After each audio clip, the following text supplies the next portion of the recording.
Hello, welcome back to the Courtyard podcast. My name is Logan.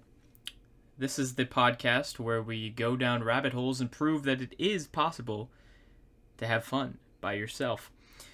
Today, we're going to be looking at the word silk. Now, there's a few reasons why I chose this word today. The first reason is actually popping up as the first a couple searches here. Silk Song. That is a very popular game in culture right now. The second reason is I've been reading a book called The Story of China. And if you know much about Chinese history, you'll realize that silk factors a pretty large part into the way Chinese history plays out. And it shows up in a lot of things named in Chinese history. You've got the Silk Road, and you got the Silkworm Chamber. You got silk robes. I might be tapped out already. Listen, silk is important, and I feel like in my life recently, I have been hearing a lot about silk, and I feel like I don't quite understand it. What is it? Where does it come from? Is it a taste? Because things can taste silky, like this is a silky, buttery taste. Is it a texture? Like it feels silky? Is it like a piece of clothing? Like what exactly is silk, right? Like I feel like I don't understand it properly enough. So that's what we're looking at today. Where does Silk Song get its name? Stuff like that. And we'll see what type of rabbit holes we can get into today. I think it'll be a fun episode. Let's start with our generic search. Silk. What do we get? We get Silk Interactive Generative Art. Interesting. So, before it even pops up with anything, usually when we search something on these episodes, we get some type of AI response. We're not getting that today. It's not popping up with the definition immediately, like in this general search bar right here. We have to go to the right side to get our definition, which is very interesting. Silk is a natural protein fiber, some forms of which can be woven into textiles. The protein fiber of silk is composed mainly of fibroin. It is most commonly produced by certain insect larvae to form cocoons. What the heck is fibroin? Fibroin is the main structural insoluble protein that makes up silk fibers, known for its high strength, elasticity, and biocompatibility, which makes it suitable for biomedical uses like tissue engineering and drug delivery. Produced by silk spinning arthropods, it transforms from a liquid gel in the silk gland into a stable solid fiber through a spinning process involving a beta sheet structure that provides its mechanical properties. Okay, we're already deep in. Look at these pictures, man. Holy. Okay. I like this one. I like this one. Like, this means nothing for me. Silkworm, cocoon, silk fibroin. Boop, boop, boop. This is like a... The only thing that could have made this more helpful is if they drew arrows. Like, this one goes to this one goes to this one goes to this. Is that how it works? You go from silkworm to cocoon to silk fibroin. Like, this is an evolution line, like in Pokemon? Is it? Or is it... I really... Okay, go back to this. Hold on. Is a natural protein fiber, some forms of which can be woven into textiles. The protein fiber of silk is composed mainly of fibroin. It is most commonly produced by certain insect larvae to form cocoons. So this is cocoon. That films silk. Silk fibroin is a promising tool for wound healing and regeneration. What in the heck, man? Maybe silk was a bad choice, man. It's 2 a.m. I'm too tired for this. Hold on, we're locking in. Silkworm. Silk fibroin and tissue engineering. What? Tissue engineering is a multidisciplinary field that aims at the in vitro engineering of tissues and organs by integrating science and technology of cells, materials, and biochemical factors. Mimicking the natural extracellular matrix is one of the critical and challenging technological barriers, for which scaffold engineering has become a prime focus of research within the field of TE. Silk fibrin is increasingly being recognized as a promising material for scaffold fabrication. So silk fibrin is possibly a component that we can use for engineering fake tissue. That's very interesting. In all of these different body parts. Wow. Okay. I'm a little confused on the process of how does a silkworm make silk? Let's go here. How a silkworm makes silk? YouTube. I don't think we should watch a YouTube video. It's just gonna get pretty loud. Let's see. Let's get a water cycle chart. Where's the start? The egg. The female moth lays many tiny eggs. A tiny black caterpillar hatches out of its egg. The caterpillar eats mulberry leaves and grows bigger and bigger. It goes through 4 molts. Larva. The caterpillar spins a cocoon of silk threads around itself. Inside the cocoon, the caterpillar changes into a pupa. People unwind the silk thread from the cocoons to weave into silk cloth. The pupa changes into a moth. The moth comes out of the cocoon. The adult moths mate with each other. Okay, so we just steal their beautiful pupa after they're done with it. I see. So silkworms are moth babies? Silkworm refers to the larval or caterpillar stage of the silk moth. After hatching from an egg, the silkworm-like larva eats mulberry leaves, grows, and it spins a silken cocoon around itself to pupate. Inside the cocoon, it undergoes metamorphosis and emerges as a moth, which then reproduces and lays eggs, starting the cycle anew. How many moths larvae produce silkworm? This is important.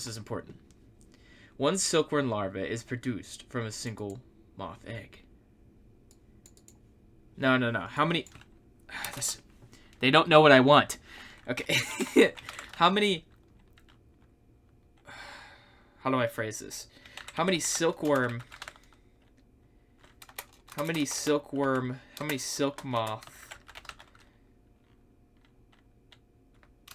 types are in the world? Are in the world. And where? Map. Okay. No, this is perfect. There are over 8,000 species of silk moths in the world, distributed widely across the globe in various families.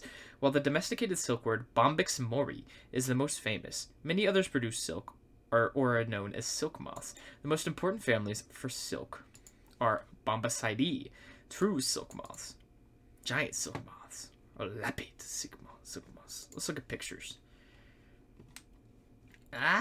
Okay. I didn't get a map. You didn't show me. Okay, no, you did give me a map. I'm lying. Aha. This is exactly where I thought they'd be. China. Don't say it like that. Don't say it like that, man. China. But China. Like the east. The east.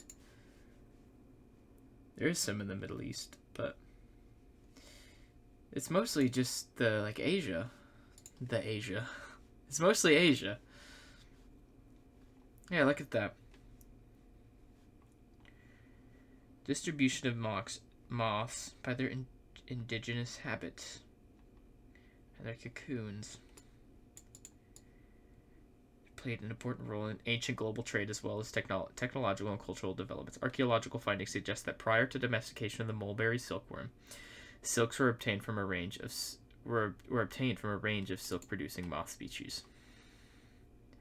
So it's the It's the mulberry silkworm, the Bombi mori. What silkworm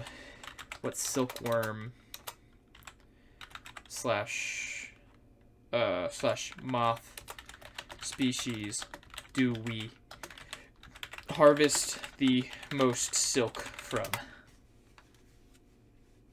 The Bombyx mori. Okay, so that does confirm. This moth species is the primary source of the world's silk production, contributing around 95% of the total. This species was China was China. Okay, sorry, I'm freaking out because I've been reading about China. So this is like I'm having an obsessive a moment about China. So this like is tying a lot of pieces together for me. I'm sorry. I'm sorry. The species was domesticated from the wild silk moth Bombyx mandarina in China over 5,000 years ago. Its diet consists almost exclusively of white mulberry leaves, which is why the most common type of silk is called mulberry silk. After thousands of years of selective breeding, Bombyx mori is entirely dependent on humans for reproduction. Domesticated adults have lost the ability to fly and have no fear of potential predators. The process of culling silkworms for silk productions is called sericulture. Interesting. Okay, I'm going to want to look into sericulture. I'm a little interested in what that is. I also have a few questions here. I want to look at mulberry leaves. Mulberry leaves. I'm interested in those. Oh, it's like spelled like this. It's one L. I'm also interested in knowing how you domesticate a moth. How do you domesticate... Okay, or how did the Chinese domesticate moths? Domesticate moths. Domesticated moths. How did the Chinese domesticate moths?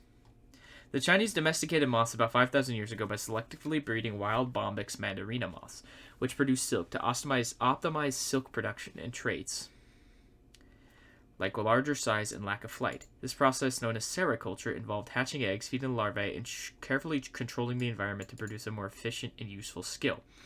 The domesticated silk mox Bombyx mori, I guess we haven't looked at what these are still, is now completely dependent on humans to survive. That's kind of fucked up, to be honest.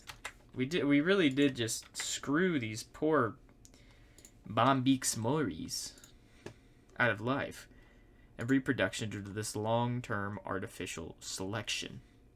Humans discovered that the larvae, silkworms of certain moths, could spin silk thread from their cocoons.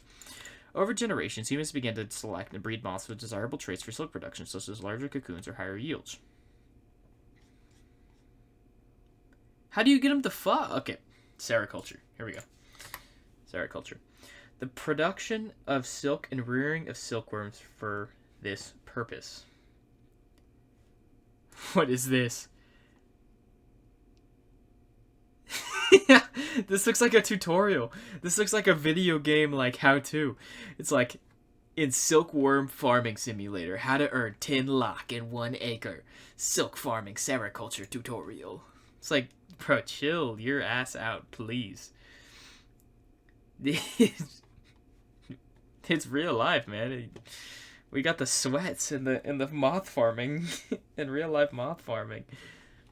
This is crazy. This is crazy to me. This is what real moth farm. This is what silkworm farms. This is what silk farms look like. Oh my god, this is where we get our silk from.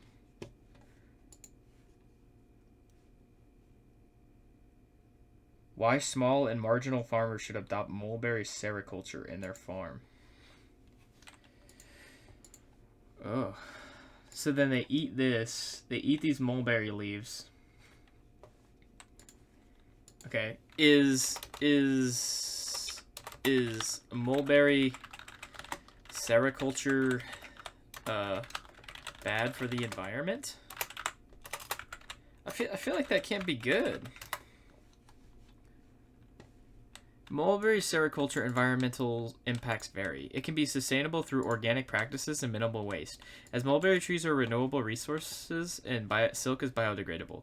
However, conventional sericulture uses chemical fertilizers and pesticides, consumes water and consumes energy and water for reeling, and can be associated with worker harm and deforestation. The overall impact depends on specific agricultural and production methods employed. Yeah, I feel like the more silk we need, the more kind of bad it gets, huh? Unlike silk is a natural fiber that decomposes in the environment, unlike synthetic fibers that shed microplastics. I mean, I think in general, silk is a good... Is silk production ethical?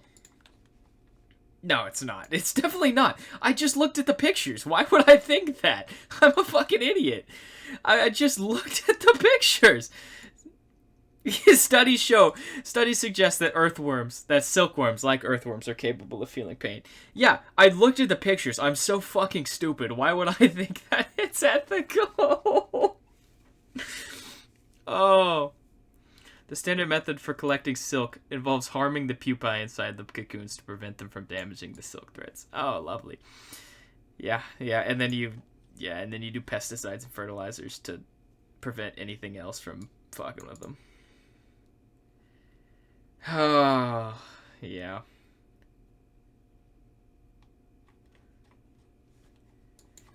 Is silk in general a good product?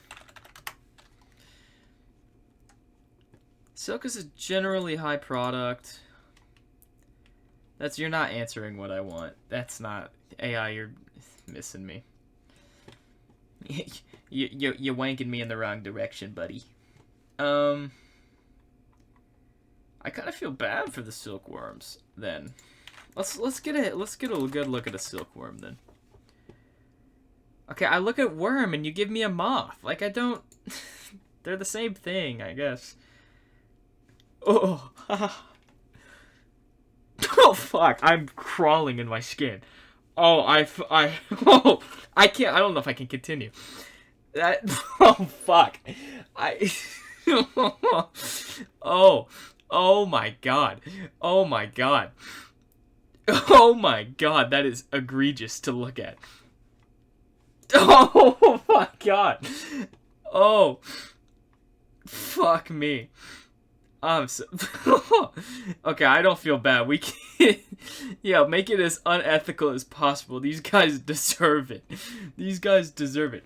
Okay, so okay, then my question is, are the grubs from Hollow Knight silkworms? Are the grubs from silkworms from Hollow Knight? That really threw me off kilter. No, the grubs from Hollow Knight are not silkworms. You know what? I bet they're grubs, probably. What? Fuck, dude.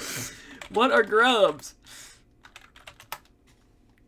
Grubs are the white, C-shaped larval stage of certain beetles. Grubs are beetles? What is a beetle? Oh. This is going... Oh, we're losing it. We're losing it. We're losing it. I know what a beetle is. I'm sorry. How does this turn into a beetle? Excuse me? Wait. Okay. Hollow Knight. Grub Father. He is legitimately called the Grab Father. Elderly caterpillar-like creature, and is the patriarchal figure... No, let me keep reading. Patriarchal figure of a family of grubs in the Hollow Knight. Well, if grubs are beetles, why doesn't he become a beetle?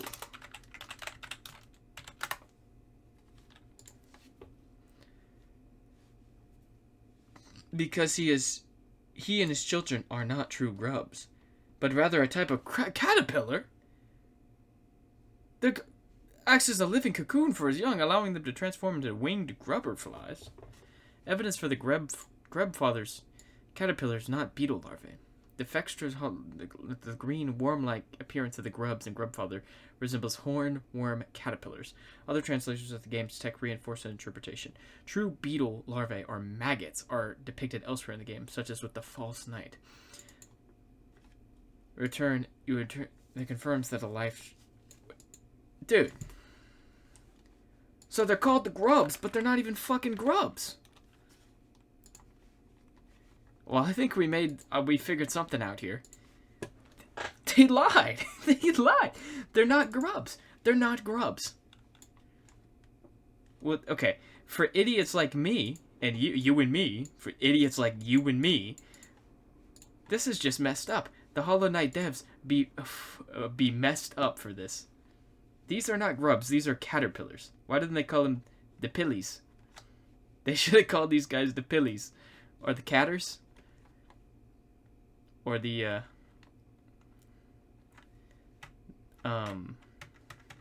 hold on. Caterpillar synonyms?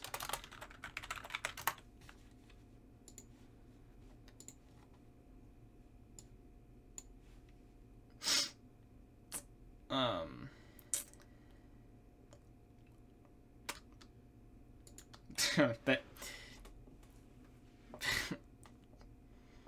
Should have called him. Should have called him the. Fuck you. Fuck. All right, man. Yeah, whatever. Right. Have we looked at everything here? Silkworms. Silkworms. Right. Okay. I mean, we're doing pretty good here. Yeah. A lot of them come from China. Okay.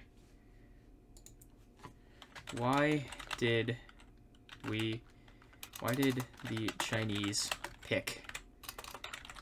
Do I still have this copy and pasted? But no, mulberry leaves.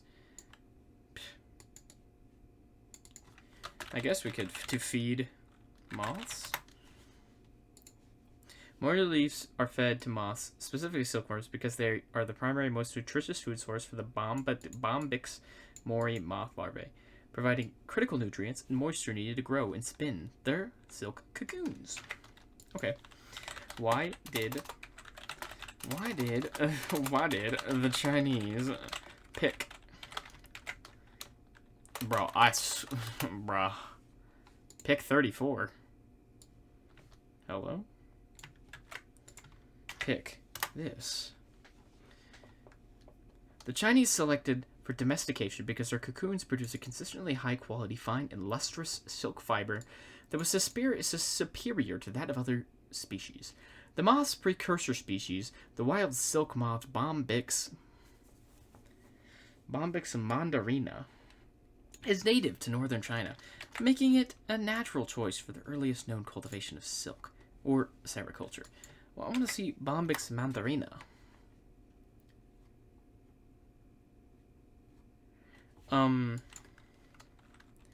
Is Bombyx mandarina still around?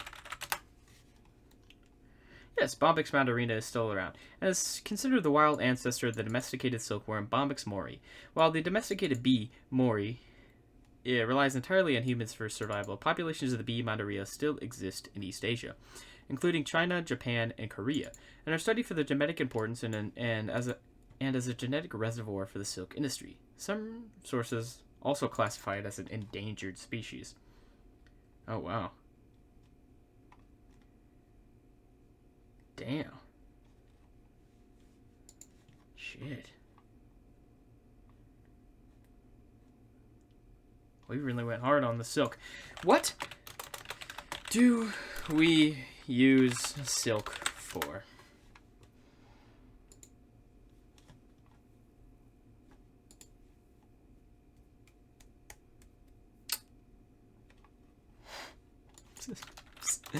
Silk.com.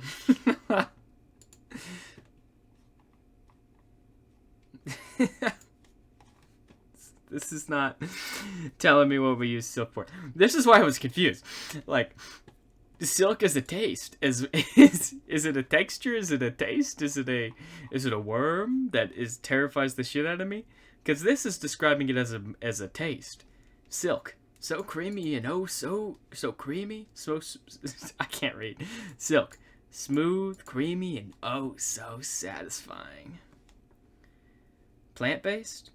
That's not worm-based. So you're missing the biggest mark here. 5 essential nutrients. Oh, one of the nutrients is probably worm, huh? Is another one of the moth? Plant-based. Is it the mulberry leaf? Is that the plant? Plant conscious. It's probably not the mulberry leaf then. Plant-based beverages, creamers, and yogurt alternatives made for mornings. Plant-powered creaminess. Soy. Okay, so silk.com is taken up by this is a US? This is just a company. It's not even, like, it's crazy how capitalism, I'm blaming capitalism, but this is, like, just industry. Where does this, our story? Let me, before I blame capitalism. Yeah, Boulder, Colorado, fuck you. But it's crazy how capitalism has taken something like silk, which has its origins in China, in ancient China, and made it about creamy nut milk. Like, what the fuck, man? Like, you can't take something, stick a .com on it, something, a noun that originated in China, and make it about creamy nut milk, bro. That is so effed up, dude. That pisses me off. That grinds my gears, dude.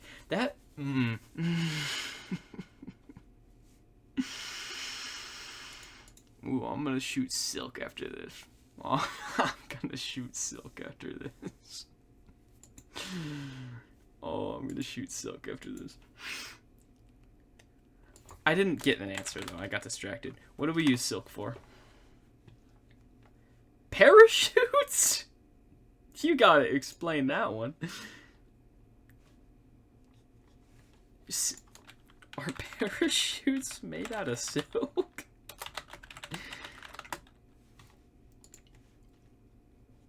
Yes, parachutes were historically made from silk.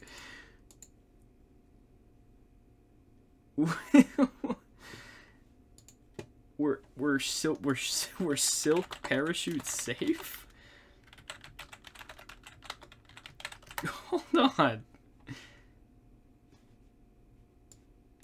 Yes, silk parachutes were considered safe and were an excellent material for early parachutes, offering a combination of strength, lightness, and an ease of packing compared to canvas. However, their reliability depended on proper storage and condition. Yes, because silk is a biological material. And during World War II, we learned that because we learned that earlier, guys. And during World War II, the supply of silk diminished, leading to its... I wonder why. Why could have World War II possibly... Where was the bulk of silk coming from prior to World War II?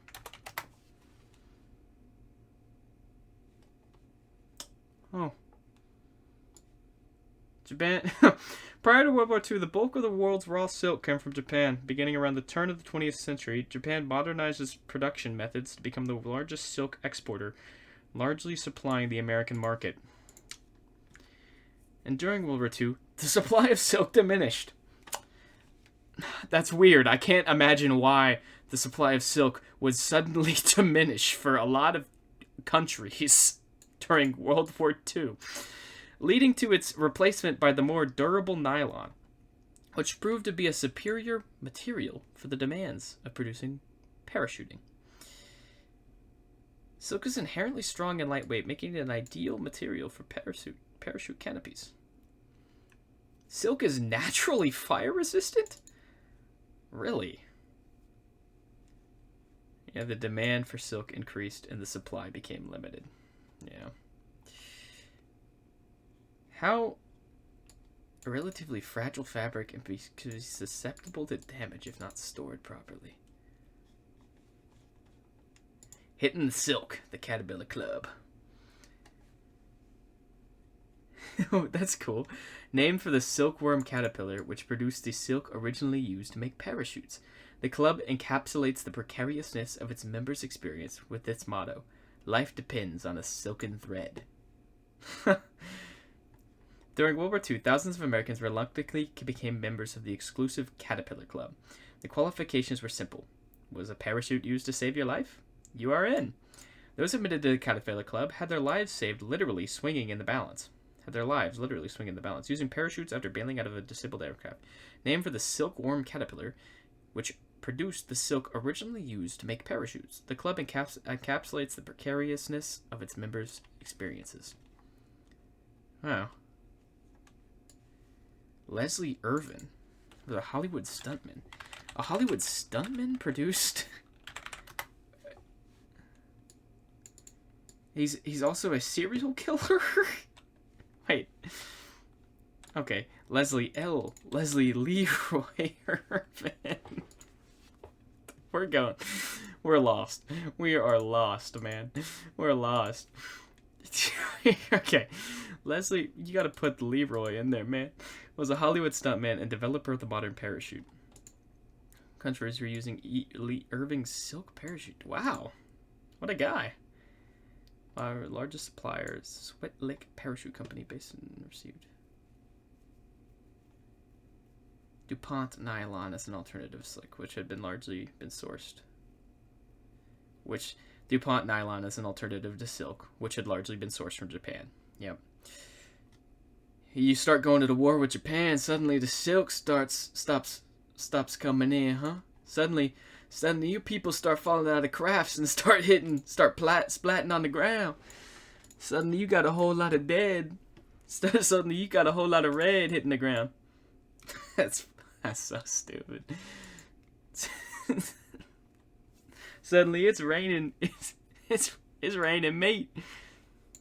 While air crews were forced to bail out all over the world during the war. Operationally, the highest percentage of forced parachute descents took place in Europe. Large numbers of them were successful. Okay. Air crews did not willingly jump from planes. Bailout was one's last chance for survival. Thanks for this one. Thanks. Thanks for letting me know, bro. Yeah, bailout was often the most traumatic moment in an airman's career, whether on the first mission or the last. Physically, it was jarring. 455th Bombardment Group pilot Lieutenant Jin Bayman likened it to flipping a towel really hard and you were on the end of it. What is that? Flipping a towel really hard and you were on the end of it. That's a terrible analogy. Jin Bayman, I think you, like, your brain fell out of your ass when you sorry. My bad. No, that's disrespectful. That's very disrespectful. Unlike paratroopers who were mission-driven and trained to jump from aircraft for air crews, bailing out was undesired and unrehearsed. Dude, you're stating the obvious, bro. I'm sorry. Very interesting. According to custom, I willingly became a member of the Caterpillar Club.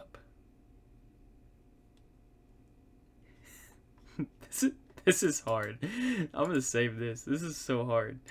That's just hard. It just goes so hard. Illustration for B-24 Navigator, Captain Walter Boychuk's prisoner of war diary, kept in Stalag Luft. Gift in memory of Walter Boychuk. Wow. That goes so hard. The Caterpillar Club. Huh. That's beautiful. Leslie Irvin. American serial killer whose killing spree in the early 1950s terrorized residents of southwestern Indiana and whose Supreme Court case set a precedent for ensuring a fair trial for defendants, even in the wake of a great deal of pretrial publicity.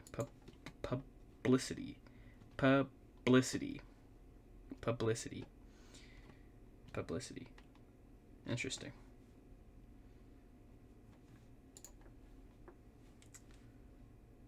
He looks like he looks like he smattered his beard on with poop. Like, he looks like he went to the urinal or like the toilet and like grabbed his shit out of it and rubbed his beard on with poop. Like, it's really kind of what it looks like. I really don't know what to say. This is the guy who invented the parachute, huh? 2 different Leslie Irvings. 2 different paths. This guy is a mean, ugly motherfucker, huh? Wow.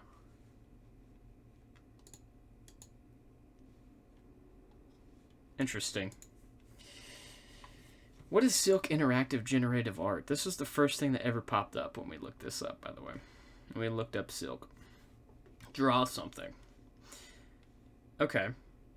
So this is the first thing you get when you look up Silk, by the way. Oh. What?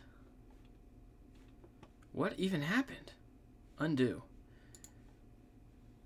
What? Why is it duplicating? Controls. No, do not mirror across center.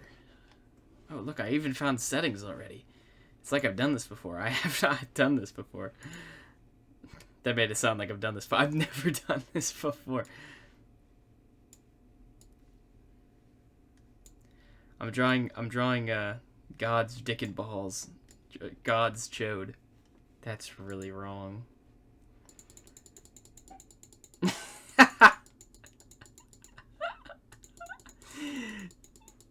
The heavens. Can you hear the clap from heavens? Can you hear the clap from the heavens? Alright, hold on. This is, like, just stupid, to be honest. This doesn't do anything for me. It's just taking my line and, like, extending it.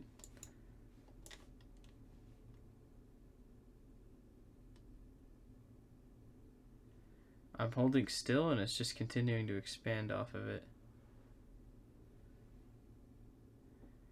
Is there something else I'm supposed to be doing? Like, what? This isn't real art, man. This is just...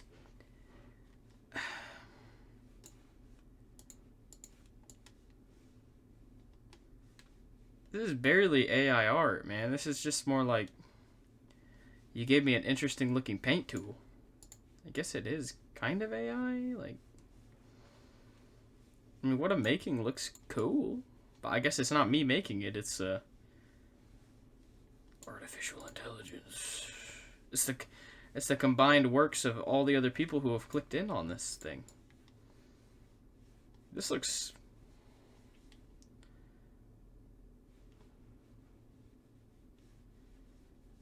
I didn't even put in a prompt, man. You didn't even let me put in a prompt.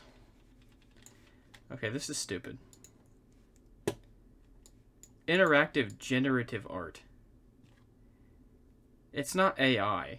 I'm stupid. It's not AI. I didn't even read what it is. Like, it is kind of cool. I need to read what it is before shitting on it. About. Silk was made by Yuri Vishnevsky, with music and sound crafted by Matt Jarvis. Oh, there's music and sound. I didn't hear it. It's fine. Art shared with Silk is licensed under Creative Commons. If you enjoyed Silk, please let me know. Interesting. Okay.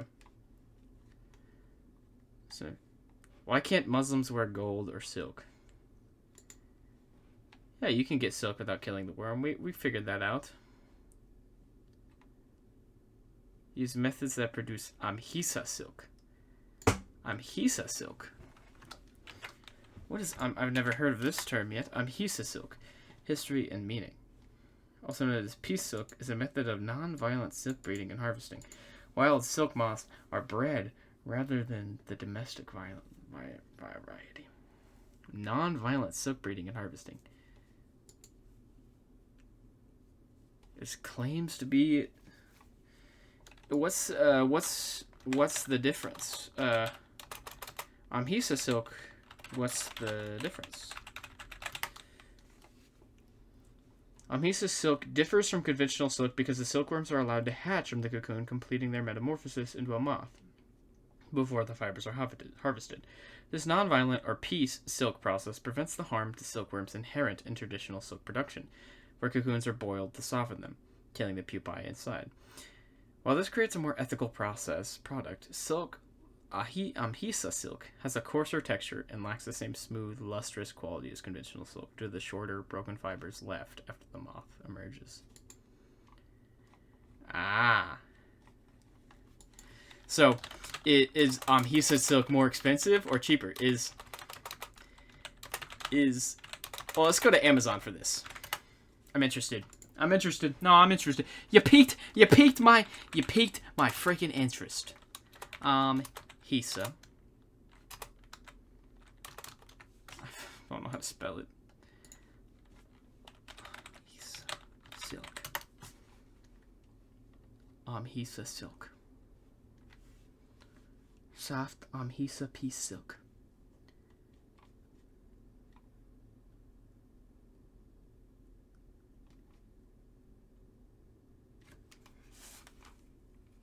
Soft Amhisa piece silk. Okay. Here we go. $20. Okay. And then $20. And then this is a this is like a silk pillowcase.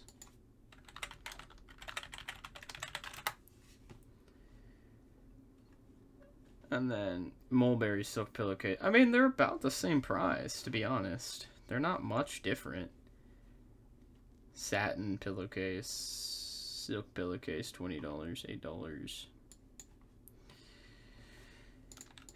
Are the prices between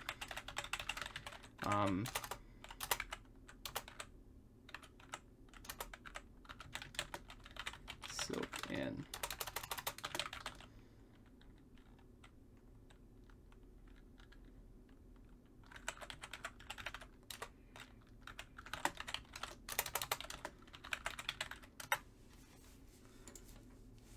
Amhisa silk is significantly more expensive than mulberry silk.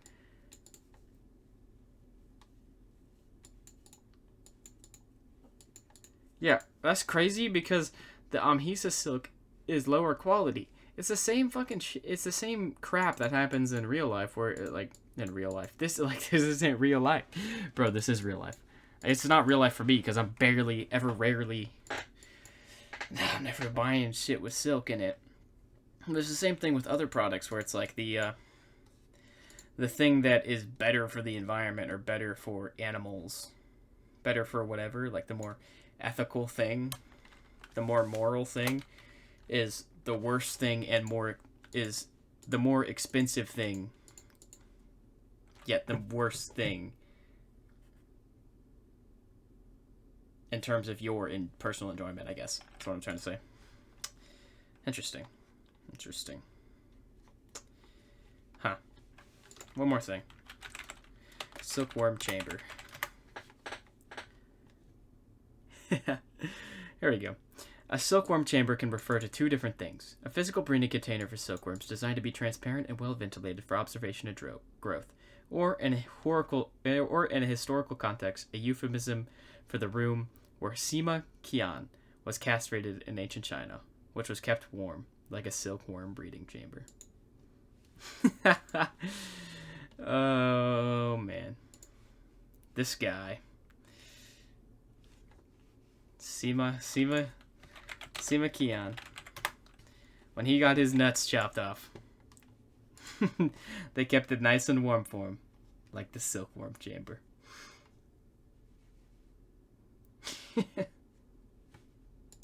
What is this? The castration of Sima Qian. Wow.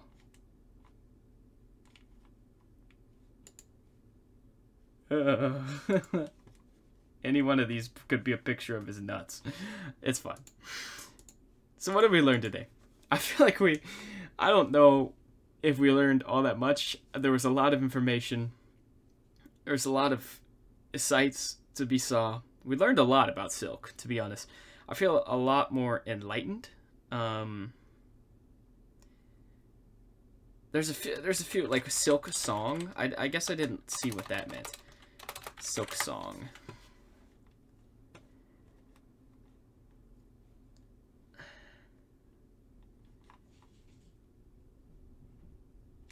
That can be a damn mystery. I don't really care all that much. So what did we learn? I mean, what did we learn? We learned how silk is produced. We learned where silk came from. We learned how silkworms got domesticated. We learned the process in which silk is made. We learned that silk. We learned what silk gets used for. We learned the two different types of silk that we use. We learned about ethical silk. We learned about unethical silk. We learned that we used silk parachutes. We learned about really a bunch of different things. And this is the first episode we've ever had of this podcast where we didn't see something explicit. Though the picture of the silkworm was probably the most disturbing thing I've seen in one of these episodes. So we didn't go without some horrors, to be honest. So I think it was a successful episode. I feel like a much more learned person. I feel like I'm ready. If Donald Trump, if the next president, hell, if whoever's in charge, if they want to come and take me, if they want to put me in the silkworm chamber, if they want to chop my nuts off and make me a eunuch for their government, hell, if my job at Taco Bell, if they think I'm not doing the good enough job and they want to chop off my nuts because they think I'm talking too loud, think I'm yapping too loud at some of the customers, at some of the coworkers, and they think I need to get my nuts chopped off and be a little quieter, humble my ass a little bit, I think I'm willing. I think I'm learned enough now that I'll be able to fulfill the role of a eunuch well enough for them. So, with that, this was the Courtyard Podcast. I was your host, Logan, aka the Court Jester, and thank you for watching. Bye now.